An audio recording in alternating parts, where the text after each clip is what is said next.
नरेंद्र सोलंकी प्रदेश प्रमुख गुजरात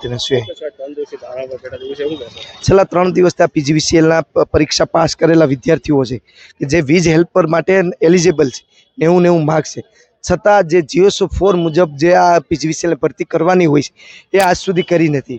वेटिंग पीरियड्सना 13 दिवस मात्र रहे 1 वर्ष थई गयुं भरती करी नथी। बराबर छे, सरकारनुं पेटनुं पाणी हलतुं नथी। 3 दिवसथी विद्यार्थीओ अने अमे बेठा छे, कोई पूछवा नथी आवतुं के भाई शुं प्रॉब्लम छे। सरकार तरफथी कोई रिस्पोन्स नथी मळतो। तो आ अमे गुजरातमां रहीए छीए के क्यां रहीए छीए ए अમને नथी खबर। आ विद्यार्थीओ केटला दूरथी आव्या छे, नथी खावाना ठेकाणा, नथी हुवाना ठेकाणा, अने आ विद्यार्थीओने कोई शौक चढ़तो नथी के 3 दिवस आ आंदोलन करे, पण मेहनत करी छे, 90 मार्क लई आव्या छे।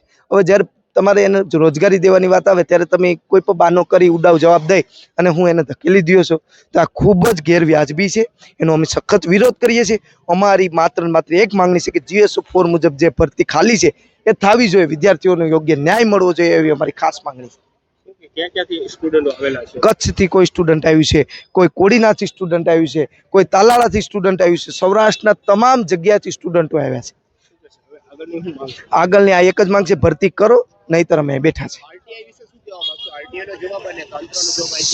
સર્વપ્રથમ આ લોકો અહીં રજૂઆત કરવા આવ્યા ત્યારે એને એવો ઉડાવ જવાબ HM દ્વારા આવ્યો કે ભાઈ GSO 4 મુજબ જગ્યા ખાલી નથી।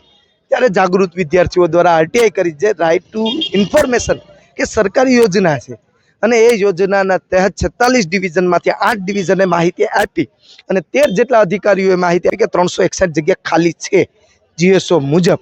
છતાં એમના અધિકારીઓને ખોટા સાબિત કરી અને આંદોલન પૂરું કરવાનું કાવતરું સતત થઈ રહ્યું છે।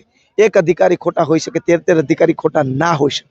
એટલે અમારી સ્પષ્ટ માંગણી છે કે જો આંદોલન પૂરું કરવું હોય તો આ વિદ્યાર્થીઓને ન્યાય આપો, બીજું અમારે કાંઈ નહીં।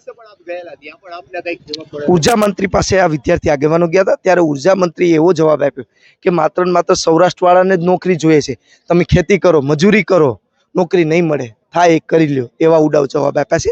ત્યારે આ ઉર્જા મંત્રીને હું કહેવા માંગુ છું કે ભાઈ આ વિદ્યાર્થી અને એના વાલીઓના મતથી તમે ચૂંટાણા છો, આ લોકશાહી છે અને તમે જે હોદ્દા ઉપર બેઠા છો ને એ લોકશાહીમાં તમારે એની જે કામ કરવાનું હોય છે, તમારે વિદ્યાર્થીઓને ન્યાય અપાવવાનો હોય છે। વિદ્યાર્થીઓને આવી સલાહ સૂચન દેવાનું બંધ કરજો, બાકી આવનારા દિવસોમાં તમને આ ગુજરાતમાં ભારી પડી જશે।